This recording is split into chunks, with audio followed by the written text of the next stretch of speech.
Ducks fans, are you ready? You are listening to the Ducks and Pucks podcast. This is the #1 home for Anaheim Ducks talk and analysis. Here we go.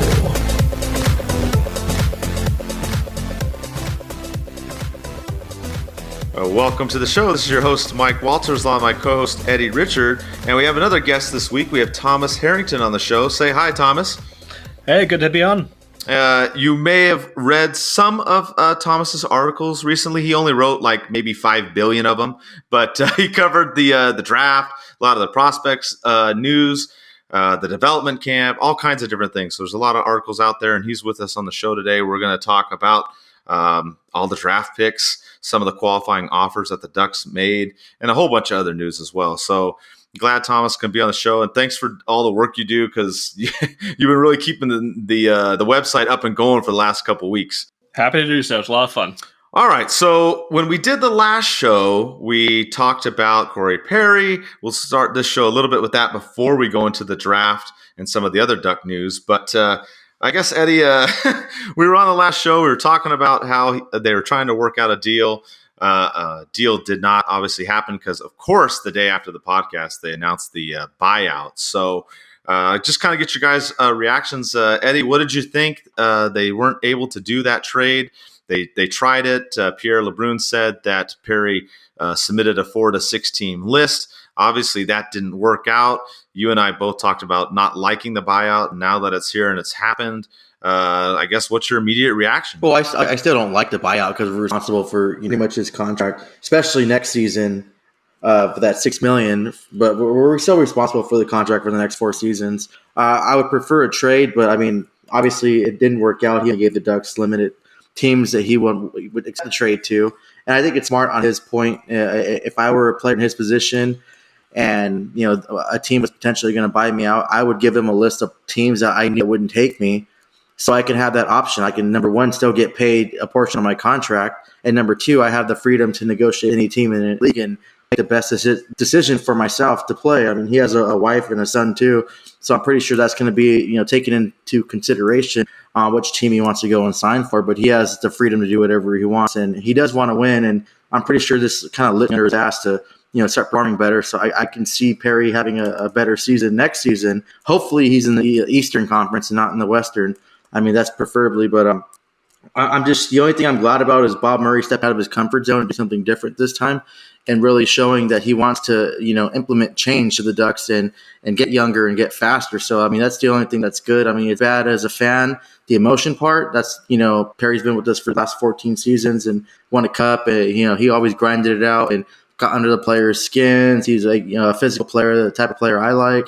But, I mean, at the end of the day, it's all business, and the Ducks need to just get back to being competitive and winning. That's all that matters, chasing that cup and winning it. You bring up 2 good points there, Eddie. One, which was actually mentioned in the TSN article where they talked to Perry about him, lighting a fire under his ass, as you talked about.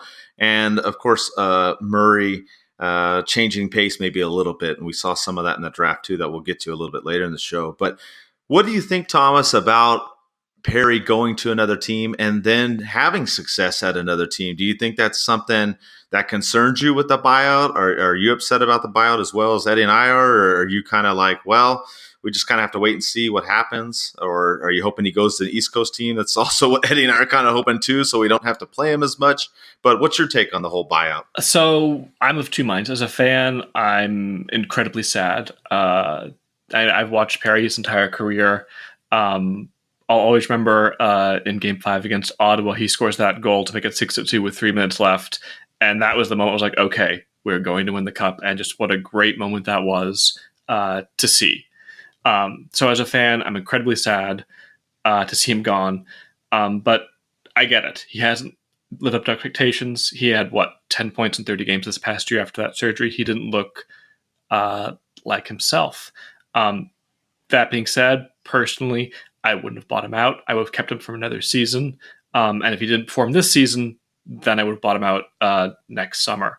But I think he was bought out because of performance. The Ducks feel they have at least 4, if not 5, right wingers in their system to play above him. I mean, right now, their top two right wingers are Silverberg and Kase.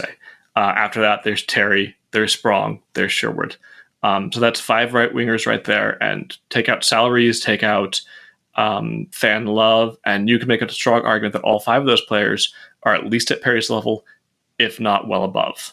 So there's not really room for him on the roster, and I think that's ultimately why he was bought out, to give these 5 players more playing time, more of a chance, and not have that shadow of Perry be around them. And I think ultimately that's why, because right now, Kase is our top scoring winger. Silverberg, you can have the second or third line. Terry, you probably want on a second scoring line. Sprong, you also want on a scoring line if you can. So that's 4 players right there who can all score better than Perry did last year. Well, Terry did score better than Perry did last year, but he likely will this season. And then as wherever he goes, I hope he has a great year next year. I really do, and I hope he tears up the Eastern Conference. I do not want to see him in the West. I want him in the East, and for those 2 games he plays against the Ducks, I'm going to be very sad. I'm also going to be very annoyed when he's sitting on John Gibson. Yeah, I think that's the thing too. Is this is kind of interesting, and Eddie and I were talking about this just right now.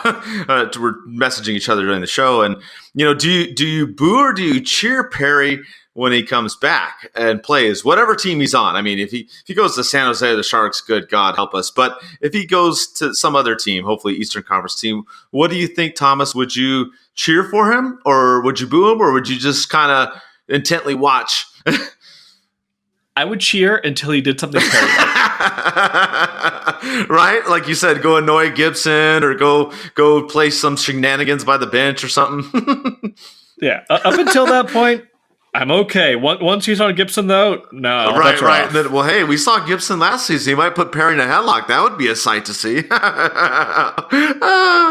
So, yeah, you're right. I feel the same way. And Eddie and I talked about it, too. It's personally, I'm sorry. It's a little shot to the heart, not going to lie.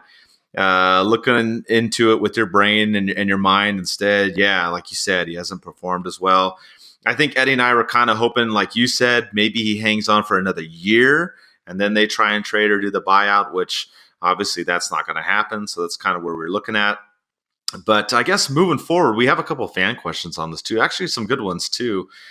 One of them, Eddie, what do you think about this one? George asks, with Perry leaving, do you think it's going to affect other players' performances? But he's specifically talking about Getzlaf. Do you think that that's going to make any kind of difference at all with obviously Perry being gone now? I think it's going to affect Getzlaf a little bit. I mean, obviously Getzlaf's a professional athlete and he knows how to deal with the business of the game. But I mean, that's his best bud right there. His best bud's going to be gone, and so maybe I guess in the locker room, I want to say more than his performance on the ice.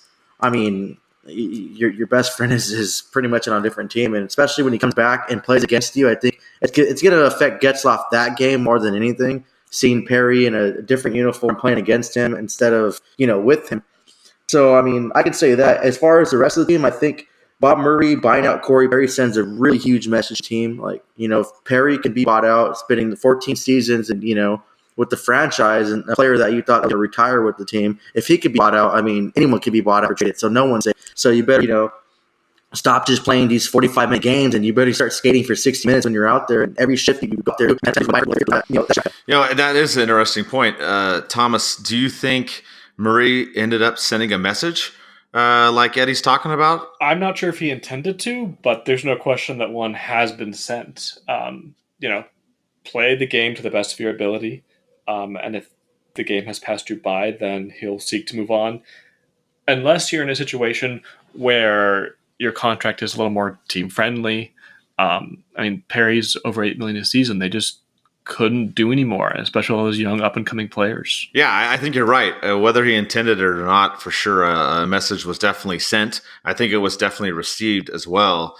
And that was kind of the theme, the rest of the second half of last season, too. He traded away Caggiano. He got rid of Carlisle. Some things started going certain ways, and people were surprised by some of those actions. So I agree with you, Eddie. I think he did send a message, like we said, whether it's intentional or not. So we have one more, I guess, question on Perry that we'll take right now real quick, and then we'll shift gears and go to the draft. But we had Josh asks, with Perry bought out now, do you think the Ducks make any kind of big trades or signings? And we'll talk a little bit about free agency towards the end of the show, but do you think that they make any kind of huge move, Eddie? This year, I'm not sure anymore. I didn't get them to buy out Perry, and to have Bob Murray actually do what he said he was going to do, and he did.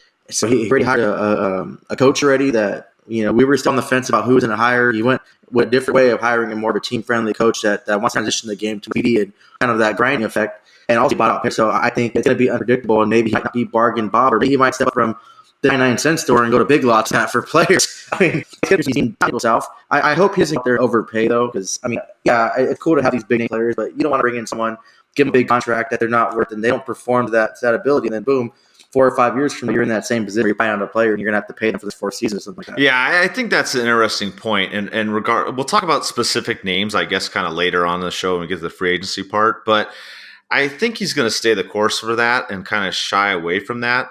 He's talked about that recently, and I think Thomas, we talk about obviously the Kessler situation in the past and trying to work that contract out now, and him being gone for a season, the Eves thing, which is unfortunate, unforeseen, the Perry deal as well. I don't know if Murray will try to do something big, but I still think he's going to be cautious, don't you think, Thomas? I don't think he's going to try and overpay too much for whatever move he does, make, come the free agency in July. Agreed. I think this is one of the few years there are actually free agents worth the money that will be given out. But I think those big ones Bob will still stay away from. I think this year he really wants to see what these young players can do and what they're made of. Give him this year, maybe even the following season, and then once he knows who's going to work long-term or who's not, then maybe take a dip into free agency to supplement what he has. Yeah, I agree with you. And like I said, we'll throw out some specific names of who we want to come to Anaheim, or who we think, maybe, he might pull. So hang on for your seats for that one. That'll be towards the end of the show. But what we'll do now is focus mainly on the draft, because obviously that's what happened last week, and that's what we said on the last show we were going to talk about. So, of course, Hughes and Kako, they went 1-2, no big surprise. And then after that, things started getting all crazy. There was a trade in the middle of this with PK Subban, and a bunch of different things happened. We'll talk about some of that, but let's focus on the Ducks first, Thomas. You covered all of this, which was awesome, and I appreciate it because I was really busy this week.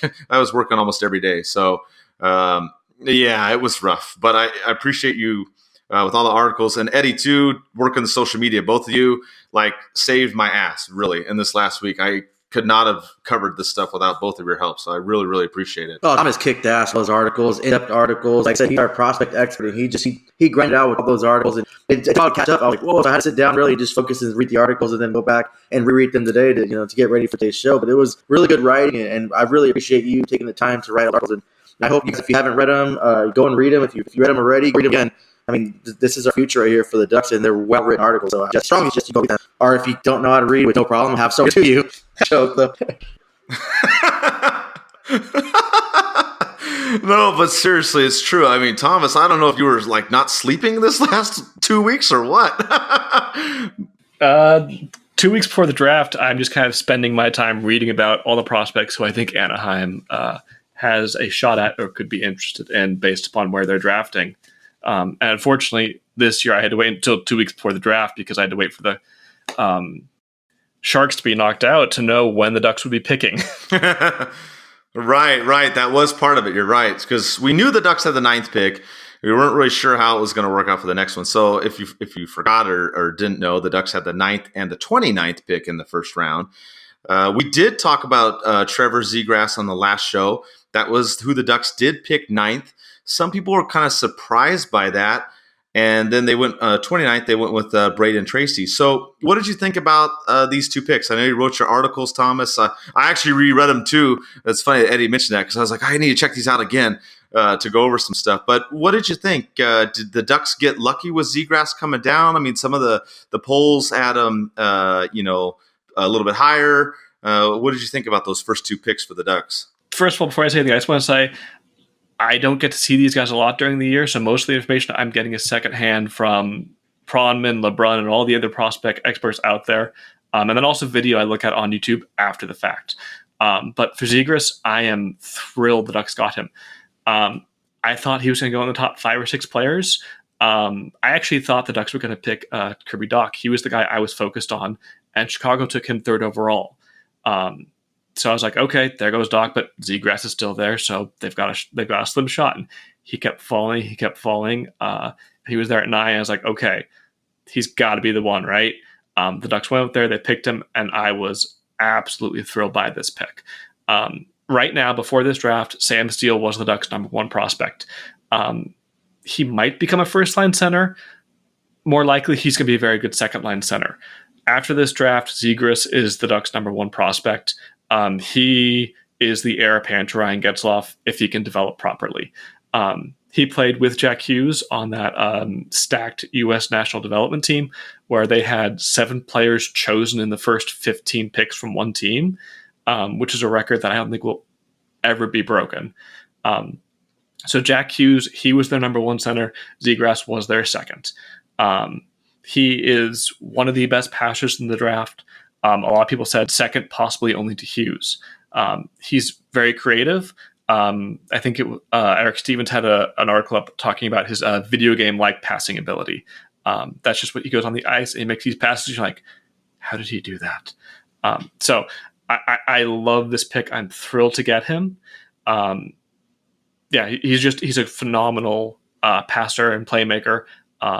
And he plays a very different game than Getzlaf. Getzlaf is a power forward. Zegras is not. He relies much more on his skill and skating ability to get by. But if he works out, the Ducks finally have their next number 1 center. Yeah, that was it's interesting you brought up Getzlaf because I saw some comments about him, replacing Getzlaf, being a Getzlaf clone and whatnot. I'm really excited to see how this guy will do. Eddie and I did talk about him, like we said in the last show. And the thing, I guess, the only concern I would really have with him is, maybe he's a little bit different, like you said, at the power forward game, but I hope he doesn't pass too much. We've never seen that. I know, right?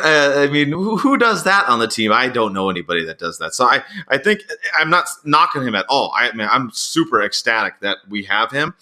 That's just the only thing that I've seen is that I hope that he works on his offensive mindset in terms of shooting too, as well as passing. But absolutely, like you said, I was happy that we got him. I did not know if he would fall that low. Eddie and I were kind of mentioned him. We were like, oh, well, maybe he'll come that, our way, and we got him. So, like you said, I'm happy with that choice. And then when the Ducks 29th pick, they went with a winger, and they went with Braden Tracy. A guy who, he had 36 goals last year in 66 games, and he was the WHL Rookie of the Year. So what did you think of the Ducks picking him up, Thomas? Braden Tracy, I did not know a thing about him before this pick was made. I thought the Ducks were going to take a defenseman. This draft was not known for a lot of high-end defensemen, so I figured there'd be a couple of good ones late in the first round. But lo and behold, the draft didn't go as you expected. A lot of defensemen went in the mid-teens and early 20s, so most of the good ones were gone before the Ducks could make their pick. So they took Braden Tracy, like you said, WHL Rookie of the Year this past season. He also was one of the fastest risers on draft lists throughout the year because of how good he was. He's a scorer. That's what he does. 36 goals. He's going to score 40 next year, if not 50 in the WHL, as long as he can stay healthy. Some people have actually said, this is the next Getzlaf and Perry duo. I'm not willing to say that. Like I said, Zegras, I think, is the heir apparent to Getzlaf. I'm not going to say Tracy is going to be the next Perry, though. He should be a very, very good scoring winger for the team. Mix him in with Comtois, with Jones, and a couple of the other wingers they have in their system. And the Ducks are going to have a couple of really good scoring wingers to go next to Zegras and Steele going forward. That's an interesting point that you bring up about the next, Getzlaf and Perry. Eddie, what do you think? We talked about Zegras on the last show. And then, of course, Braden Tracy, same thing. We didn't really think about him. So you thinking Getzlaf Perry duo, or maybe just Zegras is like Getzlaf? What's your thoughts on that notion? I think it's going to be a Zegras and Tracy duel. They're going to be there like Jack Hughes. He doesn't want to be like Patrick Kane. He wants to be like Jack Hughes and stuff. I think these players are going to develop in their own style and play their own way. Zegras said too, and he acknowledged the fact that he wants to be able to shoot more and score goals. He said that during his combine or whatever that thing's called interview. he said he wants to, I guess that's one thing he wants to work on is be able to shoot the puck more. But he has over, it was 100 career assists in 116 games. So obviously he's a passer, he's a playmaker. But I think if he sees the open lane and he sees a spot to pick for the goalie, he's going to go in and shoot. And then with Tracy, yeah, he's real patient and he has a quick shot and he's a goal scorer. And we need that. We need a player that, sometimes, like I said, it's annoying when you hear fans continuously say, shoot, shoot, shoot. But in the Ducks case, it's like, okay, please shoot. I mean, I think that's only acceptable to yell shoot at Honda Center. The whole time. But the last show we talked about Zegras, and I said it's going to frustrate fans, especially with all the passing. But I think since he really acknowledged the fact that he wants to be able to, to kind of, expand his game and be able to be that, that shooter too, and not just known for a pass first play. If he has, an open shot, go ahead and take it. So I think once he develops that portion of his game, he's going to be an overall great player. And I agree with Thomas. And he's probably the Ducks' number one prospect right now. Yeah, I'm excited. I like these first round picks, and then what was kind of crazy is we found out after the fact is that the Ducks almost traded up and, they tried to get the 18th pick and almost got Krebs. And we were going to talk about him on the last show. I have him on my list, my notes from the previous show. But of course, he was injured with his Achilles issue. So Eddie and I both thought, oh, well, maybe they won't go for him. And then here we go. Thomas, we talked about it before this show. You would have been super ecstatic if the Ducks would have gotten Krebs. Oh yeah, if Zegras was gone and Doc being gone, Krebs was actually one of the players I had that Anaheim would likely pick at number 9. So I was actually really surprised to see him fall out of the 12th, then past 15. So when he was there and Vegas took with 17, I was like, dang it. And then when I heard that the Ducks were going to trade with Dallas to trade up to take Krebs at 18, I was like, you can't be kidding me. As much as I like Tracy, there were some who had Krebs as the best player available when the Ducks were making their pick at number 9. That's how good this kid is. The Achilles injury is worrisome, but based on everything I've seen and read, he should fully recover. So if you could have gotten Zegras and Krebs in this draft, the Ducks center prospect depth would have just been absurd between those two and Sam Steele going forward. So I would have loved to see that deal go down. It'd be absolutely worth it, in my opinion. But it didn't happen. Still, I'm very happy with Tracy, and I also like the kid we got at 39 as well. Yeah, I agree with you, and I noticed that too because I remember when you wrote your article, you were talking about him as well. So I think what Eddie and I both thought too is he was one of those where the numbers started going down because of that injury. Like you said, he was earlier on, he was really high up there. So that might have been something why some teams, considered other options or whatnot, which we saw a lot of that in the draft. We'll talk about that in a little bit, but. As far as the rest of the Ducks picks, Thomas, they went defensive heavy after that. Whichever one you want to talk about. I mean, we can talk. You got the other 5 guys on here: Jackson Lacombe, Henry Thrun, Trevor Janicki, William Francis, and Matthew Hill. So, whichever ones you want to discuss, the floor is yours. But the Ducks did, backfill the blue line, so to speak, with the rest of the picks, mostly. So I'll just go in order, but first I would say I think it was the right move to go defensive heavy in this draft. Last year in 2018, the Ducks took one defenseman, Hunter Drew, in the 6th round. In 2017, no defenseman. In 2016, Josh Mahura in the 3rd round, and that was it. So they have not drafted a lot of defensemen over the last several years, and we've seen a lot make it to the NHL, both in Anaheim and in other places. So it was time to start restocking that cupboard. Lacombe, he was the first high schooler chosen in the draft. A lot like Tracy, he was a really big riser. He wasn't in the top 100 for most teams at the start of the year, but he just kept climbing draft charts. And the Ducks, they were very happy to get him. I believe he is formerly a forward, so he's got a lot of offensive potential. He does need to work on his defensive skills. There's no question about it. But he's going to the University of Minnesota next year. They're a great program. So he's going to get a chance over the next couple of years to really refine his defensive game. And I really like this pick. Next up, so the Ducks had no 3rd round pick, so they had to wait till the 4th round, where they picked Henry Thrun, 101st overall. He was another player on that U.S. national development team, Zegras' teammate. He's not a big-time scorer the way Lacombe is from the blue line, but he's a very safe player. His defensive game is much more well-rounded than Lacombe's is. So he's the kind of guy who could be a 4th, 5th, 6th defenseman several years down the line. He's also going to college next year. Where's he going? He's going to Harvard, so he'll actually be with fellow Anaheim prospect Jack Bedini. This is another pick I really like.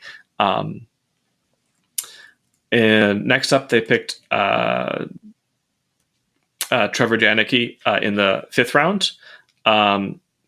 He's a center.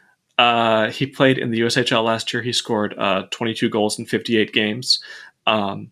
He's not a big-time scorer. He's not incredibly creative the way Zegras is, but he does go to the net and scores a lot of dirty, greasy goals. The kind of goal you need to score in the playoffs. Look what St. Louis did over the last 2 months. So if he can develop properly, he could make it to the NHL as a Paulson or a Marchand type player someday. And he'll be going to Notre Dame next season. And then the 6th round, the Ducks had 2 picks. They first chose William Francis, and then they chose Matthew Hill. Francis was in the USHL last season. He's big. He is 6'5" and probably still growing. He's a punishing physical player. Very little offensive ability. He had 10 points in 59 games last season. So he's not there to score goals. He's there to block a shot and throw a big hit. He'll be going to the University of Minnesota Duluth next season. And we'll see how he develops. If he wants to get to the NHL, he's going to have to expand his offensive game. But we've seen late round picks be able to do that. Just look at Jacob Megna. He was a 7th round big body, no offensive skill to speak of when he was chosen, and he played almost 30 games for the Ducks this past year. And finally, Hill was the lone player taken from Canadian juniors. He plays for the Barrie Colts of the OHL. Like Francis, not a lot of offensive ability. He had 13 points in 65 games. He's another defenseman with size.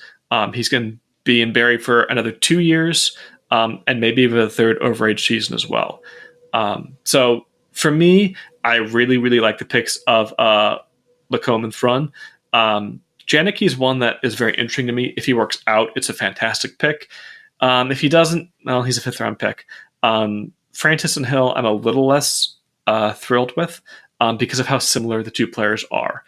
They're both big body, physical defensemen, not a lot of offensive upside. They both actually remind me of Anaheim prospect Steven Ruggiero. He was chosen in the 6th round of the 2015 draft. And if the Ducks don't sign him before August 15th, he'll become a free agent. And just what I've read about these two reminds me a lot of him, just this big body, stay-at-home defenseman. And those aren't bad players to pick, but I thought it was a little odd to pick 2 of them in the 6th round when there were some forwards with offensive upside who, you might find the next Andre Cosse in there if you pick someone who can score 20 goals. So I think picking one was fine. Picking both, I thought, was a little strange.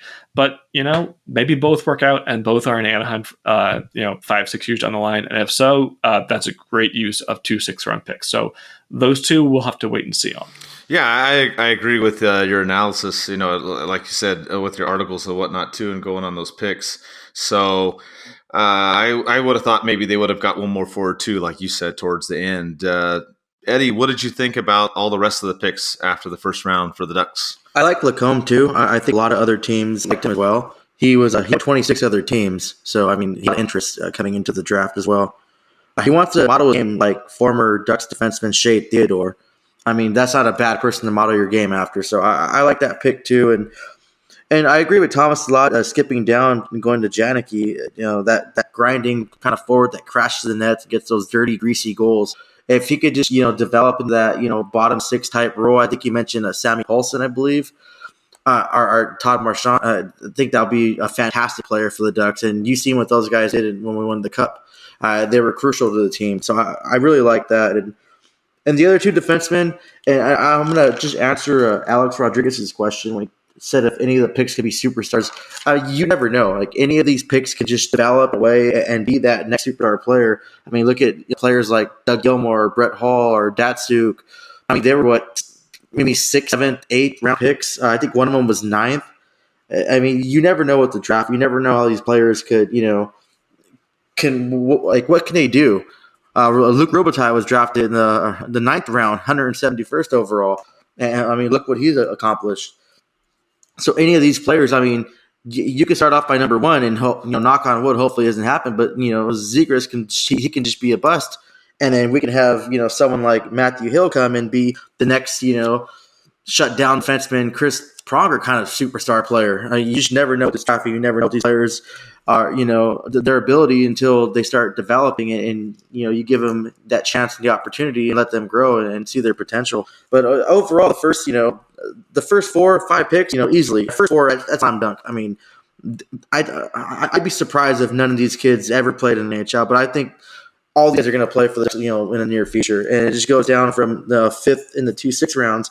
It just you never know how they're going to develop, what kind of experience they're going to gain, and what kind of coaching and mentorship they're going to learn from. So I mean I wish them all the best. If all these players can work out, that'd be cool. But I mean I like the picks, and I'm happy with them. We didn't go out and lose anyone, or we didn't have to give away a pick and trade. Well, I mean we got exactly what we wanted. And I mean, like you were talking about, I think Krebs, he would have been cool to get. That would have been awesome. And I think he's going to heal from his injury, and he's going to be the player that he's meant to be, and he's going to thrive in Vegas, I believe. Another one I was shocked with was Caulfield.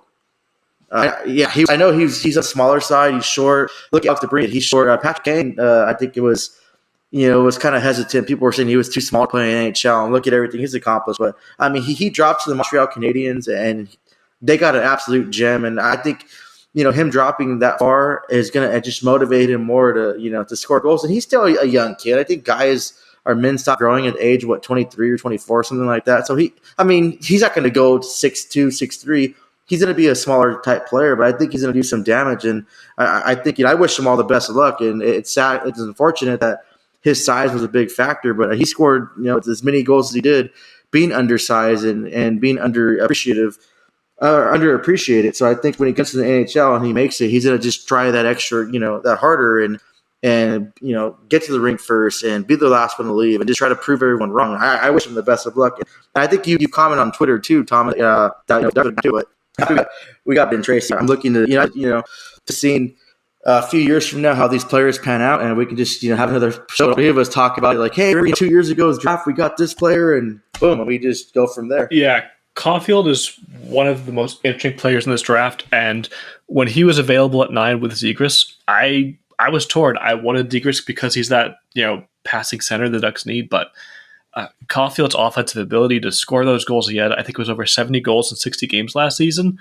I would have been tempted to take him at 9 instead.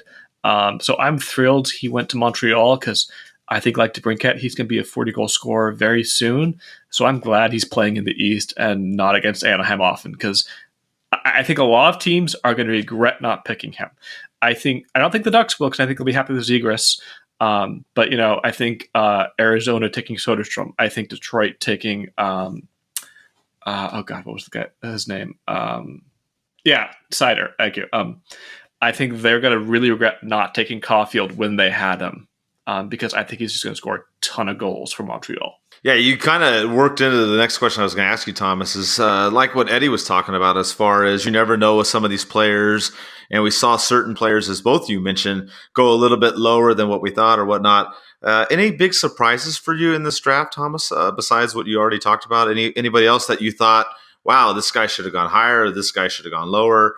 Really anything in the draft that caught your eye? So Caulfield was the big drop. Him and Krebs were the 2 big drops for me. I thought Anaheim could have taken any of them at 9 and been very, very happy with the player they got.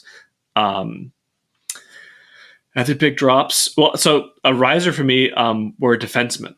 This was not supposed to be a defensive-heavy draft going into it. Bowen Byram was supposed to be the clear-cut number 1 defenseman, probably the only one taken in the top 10. He went 4th overall to Colorado, which, by the way, they had a great draft. but no more supposed to be taken until 12, 13, 14. Detroit took Sider at 6. Edmonton took Broberg at 8. So that was 3 of the top 10 picks ended up being defensemen. And that's ultimately why Zegras fell to Anaheim, was because those defensemen were taken before them, which, made me absolutely thrilled. Vancouver, they took, I'm going to butcher his name, Vasily Podkolzin. He's a Russian player. And from what everyone says, is just, incredibly skilled. If he played in Canada, he'd be a top 5 pick. But because he's in the KHL for the next 2 years, and he said he'll honor that deal, I think that scared some teams off. Florida took Spencer Knight. He's a goaltender, the only goaltender to go in the first round of the draft this year. I don't think any goalies went in the first round in the last couple of years. It just doesn't happen anymore. People are saying he's the next great American goalie. Goaltending, though, it's incredibly hard to predict. So, they said that Rick DiPietro, and his career didn't exactly go as planned. And then Jordan Binnington comes out of nowhere to win the Stanley Cup. So goalies are hard to predict, but most people are very confident in him. So we'll see how he does. Who else? I like what Winnipeg did. They took Ville Heinola, 20th overall. I was actually hoping he was going to drop to the Ducks at 29. I like his game a lot. The Flyers took a defenseman, Cam York. He was another player on the U.S. national development team. Like I said, they got 7 of the top 15 picks were from that one team, which is absurd. And John Beecher was chosen 30th overall to make it 8 players from that one team in the first round. And I don't remember if I saw the final numbers, but I think 17 of the 18 skaters on that team last year were chosen somewhere in the draft. That's just how good they were. The Ducks got 2 of them. Hopefully both work out. But this was a very American-heavy draft because of that team. Yeah, that was the one thing that stuck out to me when I saw that. I expected there to be that influence in there, but not as high of the numbers. So that was great. If you're a Team USA guy, I know we have listeners from different countries and rooting for different teams as well. But for the hometown fans of the red, white, and blue, there was a whole heavy amount of those guys getting picked, and a lot of them early, as you said. Eddie, as far as the draft, anything else you want to add? Any surprises or any comments? Anything maybe about Denver? I know you covered them as well for the Puck Network. So anything else you want to add to about the draft? Well, like Tom said, the Avalanche did a great job in the draft, and they have some key players. A few of the players are probably going to be ready next season to play. Cam York was from Anaheim Hills, so that was kind of interesting. It had been and he's a good defenseman too as well. When I was researching him, it would have been kind of cool to getting a local boy. But just the Americans just kind of kicking ass in this draft, that's really cool to see. I know this is Canada's game, but it's just this game keeps growing and expanding to new levels. And I love to see the growth of the game and, bringing more, American players that are interested and that grow up and playing hockey.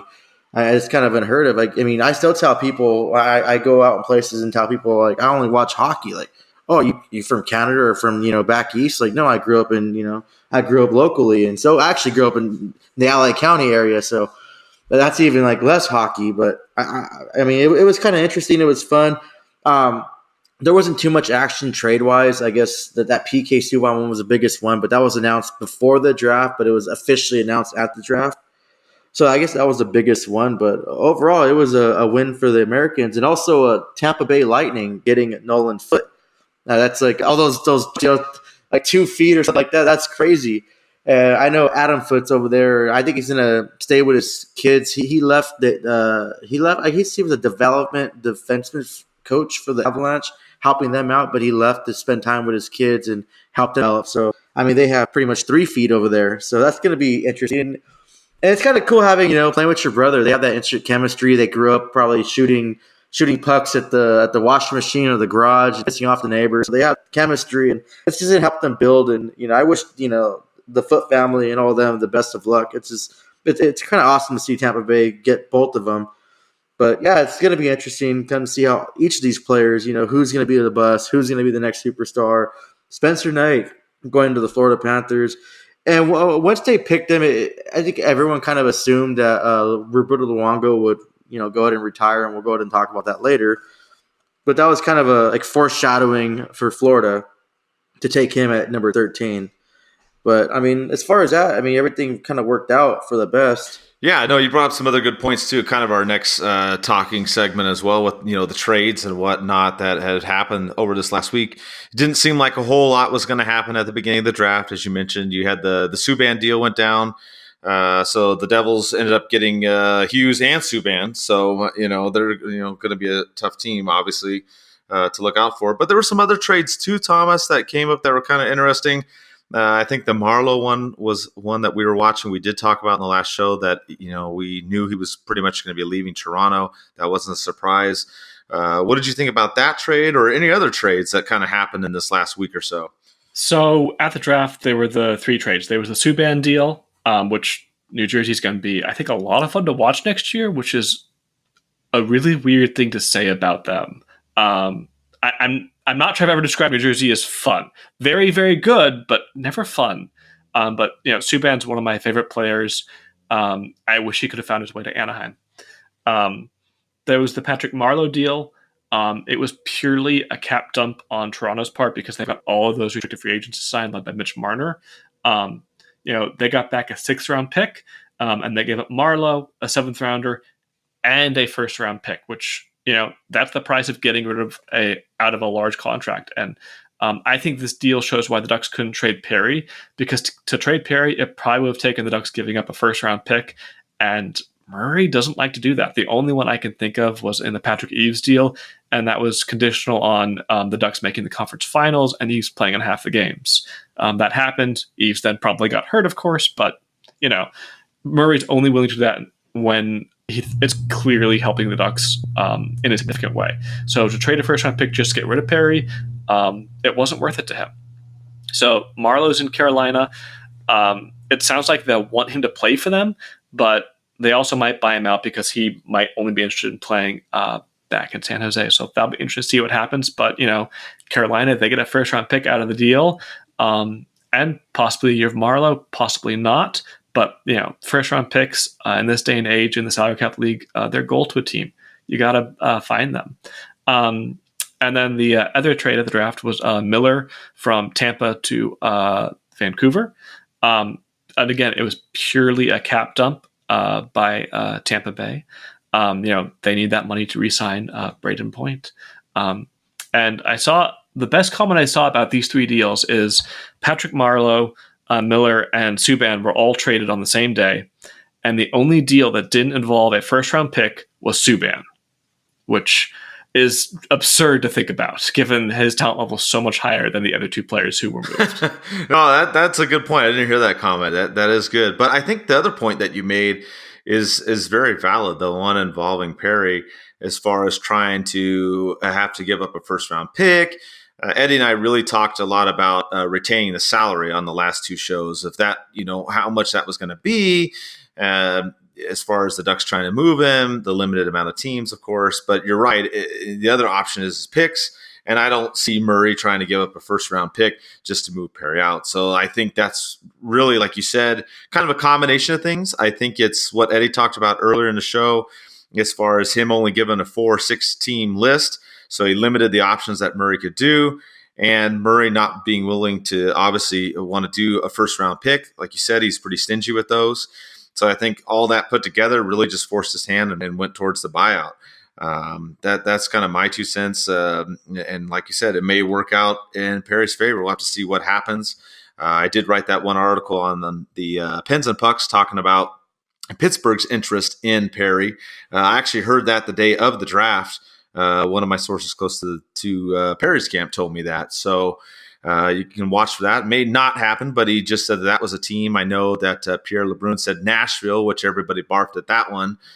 So that was the other big one that kind of came out. But, of course, he's looking at multiple teams. He's not looking at one. So we'll have to wait and see what happens. But What did you think about the trades, Eddie? I know there was one with Soderbergh too involving the Avalanche. I didn't know if you want to talk about that one or any of these other trades or all of it, whatever you want to comment on.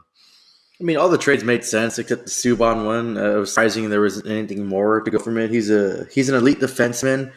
He's a really good defenseman, and him being traded twice already by two different teams, I'm starting to think it might be a locker room issue. Maybe. I mean, yeah, he's a fun guy. We see his videos. He's great with the community and the fans, and his work ethic on the ice. But I don't know if there's something more to that because I just can't imagine you trading a defenseman of his caliber, especially and you don't include a first round at all. It's just 2 second rounds, a roster player. It's really not significant, and a prospect. I mean, I definitely think it's just to get out of his salary, his cap. That's the main part of it. But it begs it different. I think you could have got more for PK Subban, especially with other teams that need that top defenseman on their team. I don't know what they were thinking in Nashville. I know people are saying Nashville to try to go out and Matt Beauch or some big time free agent that need that space, that money. So I don't know if New Jersey took advantage of it. But I mean, it seems like New Jersey takes advantage of a lot of teams that they trade for Taylor Hall, and they just gave up Larson for it. 1-for-1 trade. That's pretty much like nothing. And Taylor Hall's a great player. He's working out fine over there. I know he hadn't really signed an extension yet, and he's not really thinking about that until moving forward. But I think with PK Subban being added to the team and Jack Hughes, I think it's going to persuade him to sign an extension with New Jersey, and him ultimately, thinking he can win a cup over there. That's kind of crazy saying New Jersey going to win a cup. I mean, last time they won a cup, they beat Anaheim. I mean, that still kind of stings, but well. And in Colorado, I don't know what the hell's going on with Joe Sakic. I don't know what's going on. He traded Carl Soderbergh to Arizona for Kevin Connaughton and a third-round pick in the 2020 draft. And that opens them up for about approximately $39 million in cap space. And we had rumors of, them meeting with, I think, Adrian Dater of Colorado Now said that his agent met with Colorado last week. And, Colorado's going to meet with a few other players. But even with signing someone like Panarin and then restricted free agent Mikko Rantanen, which is going to get a huge raise. Maybe it's going to be definitely in the 8+. That's just the minimum he's going to get. He's going to get a big raise. But even signing both of them to say that each $10 million contracts, they still have a lot of money to work with, over $19 million. So I don't know what Joe Sakic has under his sleeve to kind of trade away a player that had his best season with you, scoring 49 points. And sending him to Arizona. But that's going to be interesting to see what Colorado does come July 1st, or if they have other players they're talking to. I do know posted earlier, the former captain that talked about loyalty in the Islanders, Andres Andersley, whatever. I'm saying his name wrong. I'm thinking of a movie right now. But I guess he's supposed to meet with the Avalanche too. So, I mean, we're going to see what they're going to do. But it's going to be interesting to see what the Avalanche do. And I have a lot of love for them, especially being stationed in Colorado. And I'm glad I covered, the Denver Avs portion of it. So it kind of keeps my ties with them, too. And sometimes it gets kind of hard splitting both the work. But I still love it because I'm double knowledgeable on two teams on top of everything else I look for. But, I mean, it's going to be an interesting offseason. And especially with the Ducks, too, Mike and Thomas. I know Mario asked a question about switching forward to the Ducks since Perry's gone. And then we have Kessler, pretty much going to sit most of the season, if not all of it.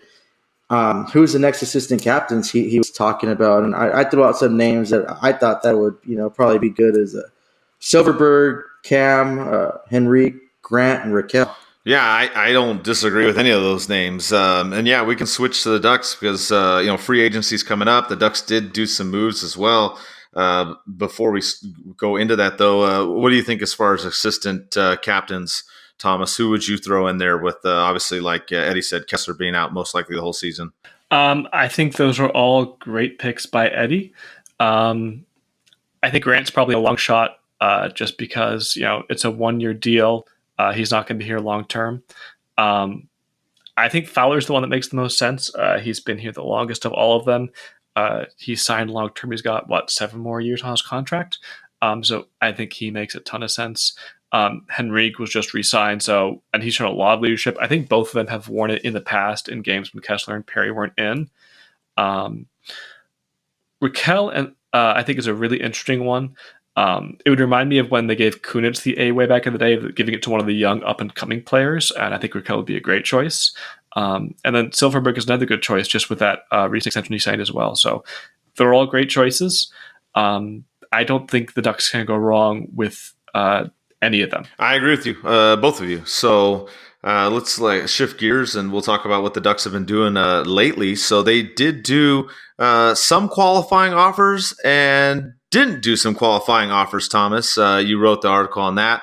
What did you think? Start with the 2 that got the offers and the 3 that didn't, and we'll kind of talk about that. So the 2 that did were Chase DeLeo and Justin Kloos. Chase DeLeo, the Ducks got almost a year ago for Cadillac. He's been great with the goals. He led them in assists. I think he was second in points. Qualifying him was a no-brainer.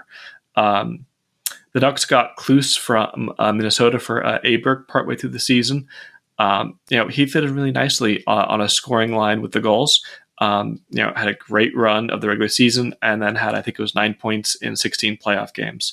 So he fit in very well. Neither one will probably get much playing time with Anaheim next season. If either does, my money's on DeLeo over Kloos. But they're both very important players for San Diego, especially as, Steele, Terry, Jones are all probably heading to Anaheim this coming season. So the goals will need some talent down there, and those 2 will really fill that. The 3 players that weren't given qualifying offers were Jake Dotchin, Trevor Murphy, and Keaton Thompson. Of these 3, Dotchin was the biggest surprise to me. He was in Tampa before us. They cut him because of weight issues, I believe. So the Ducks signed him to a deal. And, he wasn't great in Anaheim, but I thought he played pretty well in the bottom pairing. I thought he played pretty well in San Diego. So I was surprised to not see him qualified. He's now a free agent. He can go wherever he wants. But the Ducks can still sign him. So maybe they would like him back, but at less than they were paying him last season. His cap hit was over $800,000. So maybe if they do bring him back, it'll be for less than that. Because I still think he's a very useful player. And especially with how much transition Anaheim's defense is going to go through this summer potentially. Just having a veteran blue liner to plug in when they need a warm body could be very, very viable this season. Murphy, he wasn't a surprise to see gone. He signed a deal in the KHL beginning of this month. I forget exactly when. So it wasn't surprising to see him not qualify, but it was disappointing. He was great with the goals. Before he arrived, they were floundering at the bottom of the AHL. He got there. He stabilized the blue line. He made them a much better team and was arguably their MVP last season. So it's really disappointing to see him take his play overseas, but I get it. He wasn't getting a chance in the NHL. He's probably getting a lot more money playing for the KHL. Yeah, I agree with everything you mentioned in the article. I think the one that surprised me too was Jake Dotchin. I think it might be something like you said, maybe because of the cap hit and then having to try and qualify him at that amount. Maybe they're going to wait and then try and get him at a little bit lesser amount or something like that. That's really the only thing I saw in there. I don't know, Eddie, if you had anything that you saw in here, if you liked these or disliked any of the moves that they made, but that's kind of my 2 cents. 4 out of 5 of them, I'm not surprised. It was just the Dotchin part for me. Well, Chase DeLeo had 55 points of the goals last season. So obviously, he's an important part of their team, and who knows, he has that confidence of scoring those 55 points. And he only played 1 game with the Ducks last season. Maybe if he might get an opportunity to be called up, but I agree with Thomas. I think they want him more with the goals, but you never know. He can come up and bring that confidence and that scoring touch to the Ducks. If bearing any injuries, knock on wood. But I mean, for the last few seasons, we've been dealing with that. So I like those two qualifying offers. As far as Dotchin, I think they're worried about him. He had that weight problem, not being in shape coming to camp for the Tampa Bay Lightning. Maybe they want to see how his workout routine or his discipline is this summer before they offer him a contract and see if he's going to be, ready to play. So they might be like something, might be monitoring that and make sure it's not like a continuously habit that he gets in the offseason and just forgets that he's a professional hockey player and just starts doing whatever he wants and doesn't train well enough. So maybe it's just like motivation for him to, hey, you have to like stay in shape. You have to keep training. Yeah, you can go have your fun. It's your time off, but you still have to remember you're a professional hockey. So that's the only probably logical reason I can see the Ducks not qualify him quickly, so they can, monitor his progress and kind of motivate him more. And it's, of course, the money issue too. They can sign him for, a much lower deal than they would have qualifying him. Yeah, I agree with everything you said too as well. And the Ducks made some more moves too. I can't remember exactly when it was, but it was just recently that the Ducks did announce that they re-signed Miller, Holzer, and Grant. So I know we were excited about that. Eddie and I had mentioned all three of those players coming back before, so I know he and I are in agreement of that. Thomas, any thoughts on those three guys returning to the team next season? Happy to see him back. I think Miller's a great backup. He signed for just over $1 million, so it's a great contract. He's getting older. It's a 1-year deal, but I think he's a very, very good backup. I like Holzer a lot. He's not a great NHL player, but he's a good bottom 6, number 7 defenseman. When he's sent to San Diego, he goes there, he plays hard. When he's in the lineup, he's playing hard. When he's on the bench, not playing, he's not complaining. He's just there to do his job, and that's to play hockey when he's called upon. So he just gives a very honest effort. He reminds me a bit of Joe DePenta. Just that player, you go out there, you know what you're going to get from him every single time. It's not going to be this great, amazing play. It's going to be the safe play, and it's usually going to be the right play. So, as that 7th defenseman, as that call-up from San Diego, I think it's great having him back. And then, Derek Grant, I thought last summer it was a mistake to let him go. Sure, it was a career year, but he fit in really well with the Ducks. And, when there was a time he was the Ducks' number 1 center. Yeah, elite center number 1. Yeah, that was crazy. So I liked his game. I thought it was a mistake to let him go. I was happy to bring him back. Not at the cost of playing DC, but I was happy to have him back. So I'm glad to have him around for next season. He's a good 3rd, 4th line center. He's going to play on the PK. And, if Steele comes in and Steele isn't quite ready for that full AHL load, Grant's going to be there to help shoulder that burden of just, I give him spot use. If Steele is struggling in one game, Grant can take his minutes for that night, and then hopefully Steele will bounce back the next night. Because, it's hard for young players sometimes to really fully adjust. So if that happens with Steele, if that happens with Comtois or the players, you've got Grant there who can just plug in as you need to. So I really like this signing. Yeah, that's how Eddie and I feel. We were ecstatic to have Miller back. To give Gibson some breaks, hopefully more so this next season. Like you said about Holzer, he is what you're going to get. He's not going to put up, any crazy numbers, but he's not going to do anything incredibly awful either. I mean, he's going to play his minutes and he's going to be there, like you said, the bottom 3 pairing, maybe the 7th guy to rotate in and out. And of course, Grant, fan favorite, elite number 1 center. Same thing. He's great in his bottom 6 role. He can always fill in the top 6 as well too. So I'm glad they got all these guys back. So those were good moves as well. Another thing we kind of learned actually today while we were recording the show, it was kind of alluded to, but then we found out that the Ducks did start their development camp, and Francois Beauchemin was out there on the ice. So it looks like it's not official from the team, but he may have some kind of development role like Todd Marchant has. So he was out there on the ice. We also found out that Kevin Bieksa was present, talking to some team officials. He wasn't on the ice, so we don't know if he's going to try to come back as a player or a coach or whatnot, or if he was just there visiting. But he was in the building as well. So some other, I definitely like Beauchemin being out there, a great mentor. Of course, solid defenseman, obviously with the Ducks several times throughout his career and a couple other teams as well. So some good things to see there as the Ducks start the development camp. They're also going to have an open session this Saturday, so you can go down there at 10 o'clock. Coach Akins is going to be down there as well, too. So some things to look forward to as this team starts to turn around and get ready for next season. But as we talk about that and where the Ducks are going, we've talked about the draft and the re-signings and whatnot. We'll finish the show up basically with the free agency and who we think maybe the Ducks will go after, or who do we think that we want to come to Anaheim. Bob Murray's been a little bit different as we've talked about throughout the show. So I guess I'll start off with Eddie.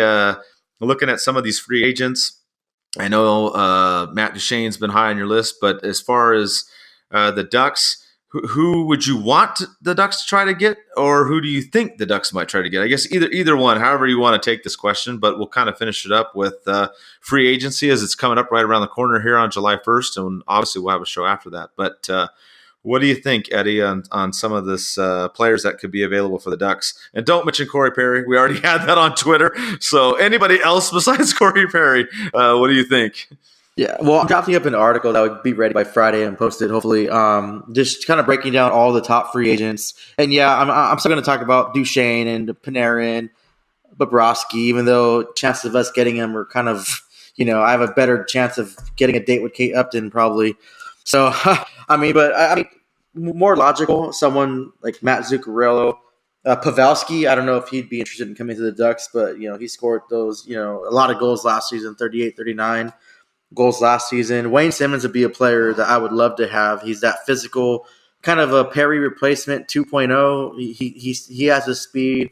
He has that scoring ability. And if for the right price, it'd be something worth looking forward to. And I've seen a lot of people mentioning Tyler Myers, and that's been in the back of my mind to kind of like that big defenseman, kind of solidify that top 4 spot. He's a good one. Like I'm going to go more in depth when I finish up this article, but I mean, if I were to put my money on anyone and pick someone, I'd probably I would between Matt Zuccarello and Wayne Simmons, but I'd probably go with Wayne Simmons just to get that physical, that gritty edge that the Ducks need. And Thomas, what do you think as far as free agency? Some names out there that you would like to see or think they might try to get? Zuccarello would be my number one choice in free agency because you can sign him to for a free agent, relatively reasonable deal and get pretty good production out of him, and it's not going to break the bank. The only problem with him is he's 32, and I've heard he wants a 5-year deal. So that's a little long in my mind, but he's still the one I would love to see the most. Panarin, Duchesne, they'd be great to have, but I think someone's going to throw $9 million at Duchesne, and I don't think he's worth that. $7-8 million, okay. $9 million, I'm walking away. Panarin might be worth that, but the Ducks are not going to pay him $9 or $10 million this summer. It's just not going to happen. Oh, he wants 10 plus too. I think he wants like 11 million or like 10.5 or something like that. He wants a really big contract. Yeah, it'd be great, but it's not happening. So Zuccarello would be my ideal choice. I think if Pavelski would take a 1-year, $6 million deal, I would love him on the Ducks, but I think he wants a 2 or 3 year deal. So we'll see where he goes. I think a very realistic option is Anton Stralman. He's been in Tampa for the last several seasons. He's not a top pairing player, but he's a very useful second line player who the Ducks can pair in their top 4 or drop down to the bottom 6, depending on how the defensive shuffle works out. The Ducks, they've got Fowler, they've got Lindholm, they've got Manson. That's their top 3. That's a very solid top 3. After that, there's a drop off. After that, it's Gooley and it's Holzer. It's Larson. It's Mahura. So you need some NHL help on the back end. I think Stralman would be a great choice to sign for a relatively cheap deal, maybe a few years, to come in, solidify, give some mentorship until players like Larson, like Mahura, are ready to take that step up into the top 4 on a full-time basis. So I think Stralman is the one who I think would really work out well for what the Ducks are planning to do this coming season.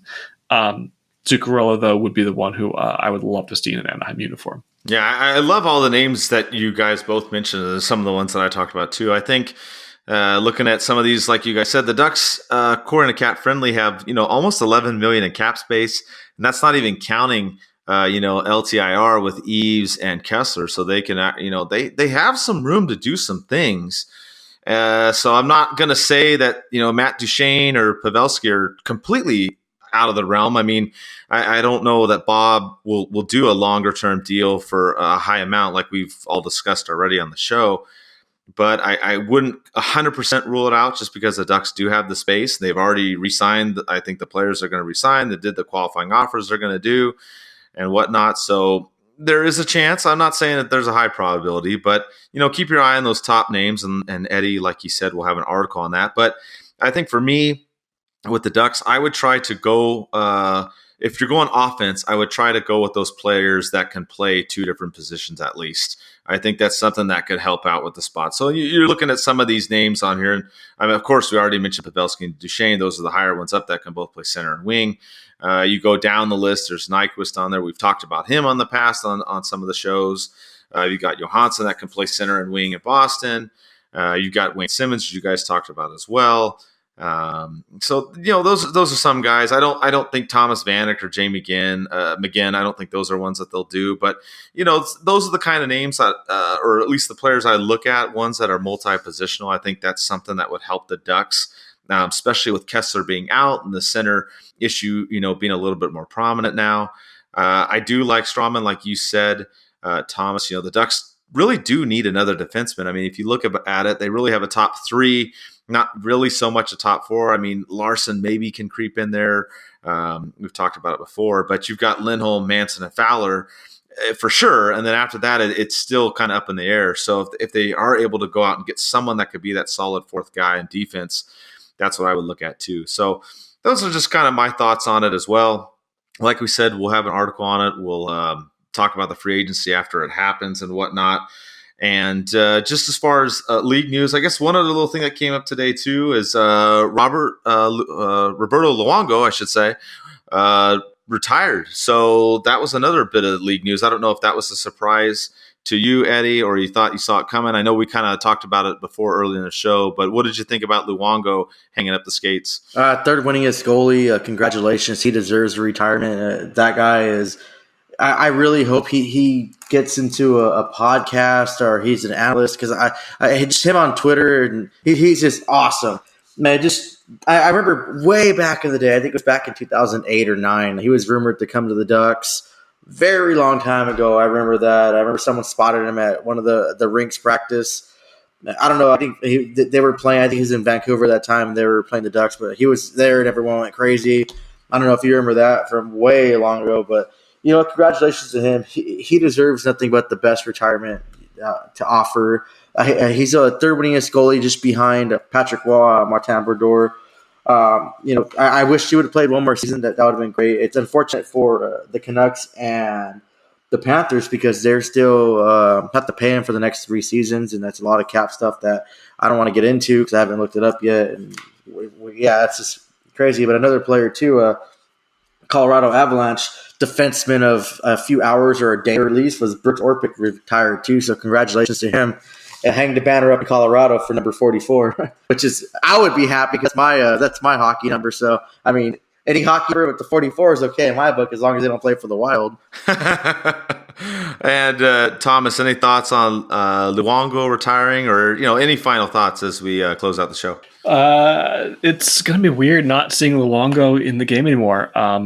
I remember when he was heralded as the next great goalie in the early to mid 2000s. So it's just weird to see him now out of the game.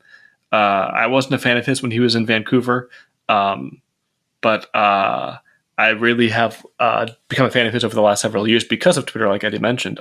He's got just a great personality. So we need more players like that in the league, and I agree. I hope he's an analyst someday. He'd be a lot of fun to listen to. Yeah, I agree. I think he'd be a riot as well. So that's going to do it for the show. Thanks for coming on, Thomas, and doing like I said, the 50 billion articles. And I know there'll be more coming, but if you need any kind of news on the Ducks prospects or the goals or any of the upcoming players of the Ducks, Thomas is the one to reach out to. And like we said, he'll have more articles on there. We'll probably try and get him on the podcast again sometime throughout the summer as we keep doing shows as more and more Ducks news comes up. So with that, we'll wrap up, and let's go Ducks.